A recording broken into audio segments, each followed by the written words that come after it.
Do you and each of you swear that the testimony that you are about to give shall be the truth, the whole truth, and nothing but the truth, so help you God? I only have 5 minutes, so I'm going to get right to it.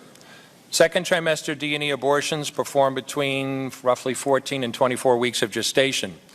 Your patient today is 17 years old. She's 22 weeks pregnant. Her baby is the length of your hand plus a couple of inches. And she's been feeling her baby kick for the last several weeks, but she's asleep on an operating room table. You walk into that operating room scrubbed and gowned, and after removing laminaria, you introduce a suction catheter into the uterus. This is a 14 French suction catheter. 석션 기계를 켜고 작동을 시키면 아기를 감싸고 있는 모든 물질이 빨려 들어갑니다. 태아도 순식간에 조각이 나며 기계에 빨려 들어가 버립니다. 대형 유리병으로 옮겨지고 이어 태반도 나오게 됩니다.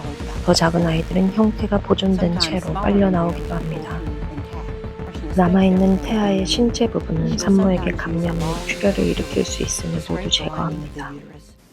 If she were 12 weeks pregnant or less, basically the width of your hand or smaller, you could basically do the entire procedure with this.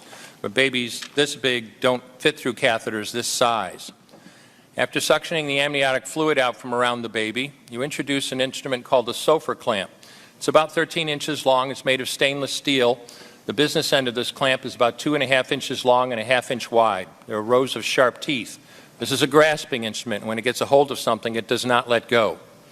A D&E procedure is a blind abortion, so picture yourself introducing this and grabbing anything you can blindly and pull, and I do mean hard, and out pops a leg about that big, which you put down on the table next to you. Reach in again, pull out an arm about the same length, which you put down on the table next to you, and use this instrument again and again to tear out the spine, the intestines, the heart and lungs. Head in the baby that size is about the size of a large plum. Can't see it, but you've pretty good idea you've got it if you've got your instrument around something and your fingers are spread about as far as they go. You know you did it right if you crush down on the instrument and white material runs out of the cervix. That was the baby's brains. Then you could pull out skull pieces. 양수를 빼내고 팔, 다리 하나씩 잡히는 대로 뽑아냅니다.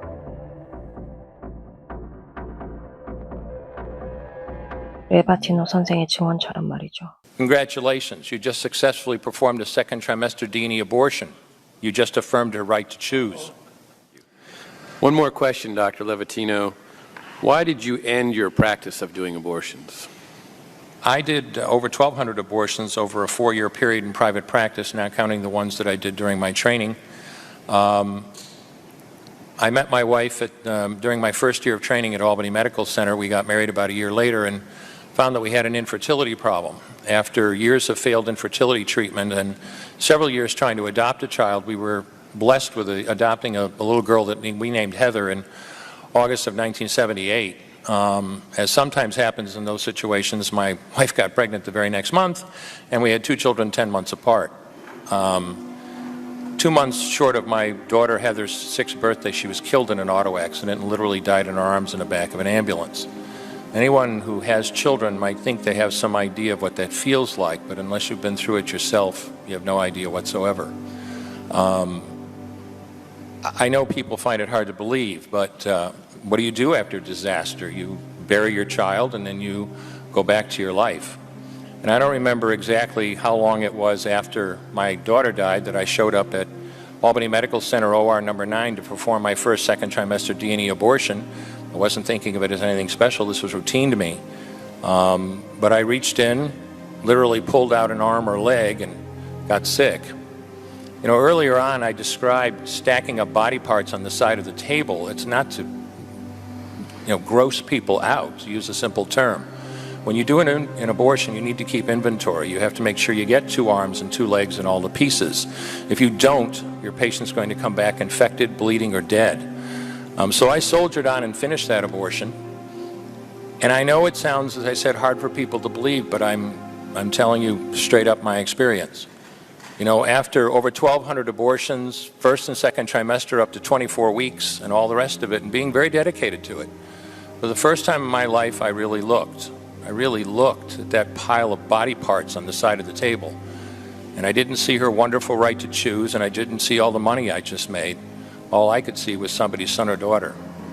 And I stopped doing late-term abortions after that, and several months later stopped doing all abortions. Thank you. 저는 페미니스트 대통령이 되겠습니다.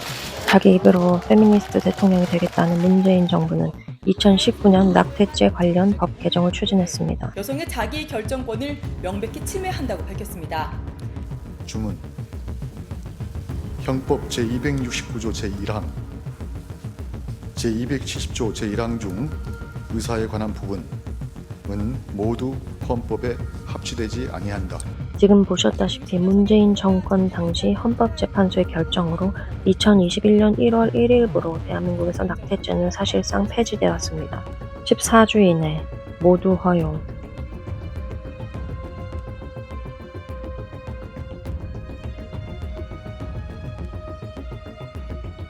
(24주) 이내 상담 후 가능.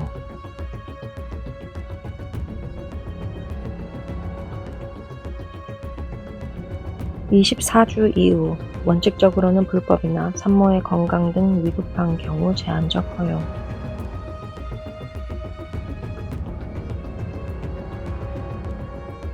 그러나 헌법재판소 판결 이후 국회에서의 입법은 아직까지 이루어져 있지 않은 상태이므로 허용 기준이나 상담 절차의 법적 근거가 명확하지 않은 혼란 상태입니다. 좌파들은 이 엽기적인 살인 행위를 사회적 논의의 문제라고 보고 있습니다. 임신 중절 시술로 인해서 생명권이 박탈된다는 것은 누구도 부인하기 어렵습니다.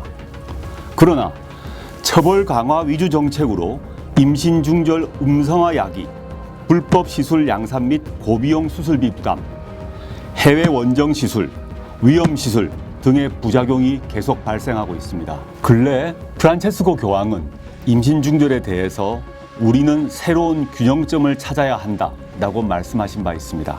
사회적 논의가 필요한 단계입니다. 낙태죄와 같은 문제는 그게 지금까지 입법이 이루어지지 못하고 있다는 것 자체가 사회적 합의에 이르는 것이 매우 어려운 주제라는 뜻입니다. 신중하게 국민들의 뜻을 살펴보고 사회적 합의에 이르도록 노력해 가겠습니다. 이 와중에 더불어민주당 의원 남인수는 모자보건법 일부 개정 법률안을 발의하여 약물까지 도입하자고 합니다. 더불어민주당 남인순 이수진 의원이 임신중지 약물 도입과 건강보험 적용을 포함한 모자보건법 개정안을 발의했습니다.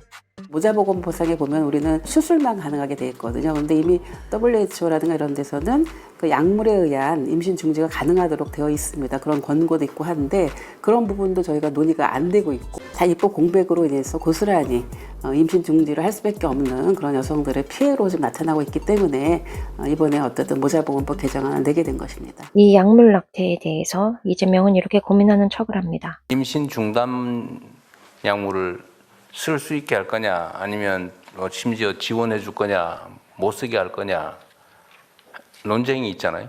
법률적으로는 정리가 안 된 상태인데 현장에서는 실제로 많이 사용되고 있는. 네. 그래서 정부는 모른 척하고 방치하고 있는 그런 상태죠. 방치하고 있다기보다는 제가 취임 이후에 확인해 보니 여러 부처가 함께 이 부분을 계속 숙고하고 있는 것으로 보고 받았습니다. 숙고를 몇 년째 네. 하고 있는지 모르겠어요. 성평등 가족부 입장은 뭐예요? 저희는 각적 빠른 식약처에서 빠르게 그 유해성 여부를 검토하고 사용을 허용해 주기를 바라고 있습니다. 사용을 허용해야 된다. 네, 네. 성평등 가족부라도 입장을 정리를 하고 방향을 정해서 가야 되는 거 아닌가요? 10주까지 허용 이렇게 돼 있었나요? 네, 12주 정도까지는 무조건 해주고 24주까지는 상담을 거쳐서 해주자. 이렇게 그때 그 모자보건법하고 형법이 같이 나갔었습니다. 24주. 신생아가 출생하는 게 48주인가요? 몇 주 만에 나오는 거예요? 40여 주, 36, 7주 정도 맨 나오죠. 40주요? 40주. 네. 안정성 여부에 대한 판단은 식약처에서 진행 가능하지 않을까. 약물 자체의 안정성은 네. 사실은 이미 뭐 네, 다른 사람 다 쓰고 있잖아, 그죠? 네. 다 쓰고 있으니까 그게 문제가 아니고 허용할 거냐 문제겠죠.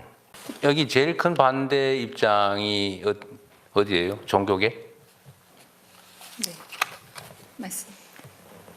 국회의원들도 쉽게 입장을 못 정하는 거예요, 그래서? 네, 그런 걸로 알고 있습니다. 네. 이들은 결국 종교계, 즉 낙태를 반대하는 기독교를 적으로 돌리고 낙태 약물도 허용하며 주수 제한 없는 낙태도 허용할 것으로 보입니다. 이게 남인순 의원이 아예 시기를 없애버렸어요. 이 개정안에서. 시기를 빼버렸어요. 그게 그래서 무슨 말이에요? 그냥 그리고 약물이라는 단어를 넣었어요. 이제 약물을 통한 낙태를 더 용이하게 만들기 위해서 약물이라는 단어를 넣고 예. 임신 중절 수술이라는 용어도 조금 더 가볍게 느낄 수 있도록 중절 수술을 중지로 바꿨어요. 그냥. 예? 네, 그렇게 하고 시기를 빼버렸기 때문에 이게 시기를 빼게 되면 출산 일주일 전에도 낙태 시술을 사실 합법적으로 하게 되는 겁니다. 아니 이게 말이 돼요? 이재명 정부 국정 운영 5개년 계획 중에 낙태 약물 도입이라는 것을 발표를 했습니다. 결국은 낙태를 합법화하겠다는 것입니다. 초기 약물 낙태 시 이런 형태의 태아가 살아서 몸 밖으로 배출됩니다. 이 사진은 8주 된 아기이고 이 사진은 12주 된 아기인데요. 이런 생명이 변기에 그냥 버려지는 것입니다. 이건 아주 악한 죄이지요. 낙태 시술을 그만두고 이제는 낙태 반대 운동에 앞장서고 있는 한 의사 선생님의 짧은 간증을 들어보시겠습니다. I used to do abortion. In fact, I helped to open the first abortion clinic in the state of Mississippi in 1975. At that time, I thought abortion was what women needed, and I was totally oblivious to the life of the child. But one day, I looked at the remains of a 12-week-old baby boy that I had just aborted, and I thought to myself, what is the difference between this little boy and my own 4-year-old son? I came to recognize that abortion doesn't just end a pregnancy, it kills an innocent human being. 낙태가 죄라는 것을 인식하신 분들은 사실 여기서부터가 중요합니다. 낙태죄 폐지와 우리의 정권 싸움을 연결시켜 마무리하겠습니다. 낙태죄 폐지에 가장 적극적인 단체가 어딘 줄 아십니까? 민중당. 바로 북한 지령을 받고 활동하다가 황교안 당시 법무부 장관에 의해 해산된 통합진보당의 당원들이 새롭게 만든 당입니다. 그들은 헌법재판소 앞에서 낙태죄가 헌법에 불합치하다며 피켓 시위를 벌이는 등 여러 모습으로 앞장섰는데 아직도 이것을 여성 인권 문제로만 보면 안 될 것입니다. 대한민국을 무너뜨리려고 애쓰는 마귀가 북한의 지령을 받는 옛 통진당 당원들, 종북 주사파들을 통해 공작하고 있는 것입니다. 1년에 109만 5천 명이 낙태로 사망하게 된다면 10년이면 약 1,100만 명이 죽게 되는 것이고 생명 존중 사상, 윤리가 사라진 다음 세대의 대한민국에서는 인구가 부족하게 되며 대한민국은 소멸되는 나라가 되는 것입니다. 문재인이 헌법재판소를 통해 길을 닦아놓고 이재명이 마무리하게 될 낙태죄 폐지의 종착역이 다가오고 있습니다. 결과적으로 이것은 국가안보 차원에서 바라봐야 할 문제임을 꼭 생각하십시오. 유럽도 같은 전쟁 중에 있습니다. 무슬림들은 아기 낳는 전략으로 나라를 삼켜먹으려고 하는데 정작 유럽 사람들은 여성 인권을 앞세우는 좌파들의 교육과 미디어의 사상 전파로 인구가 현저히 줄어들고 있습니다. 이러다가는 이슬람에게 나라를 빼앗기는 날이 올 겁니다.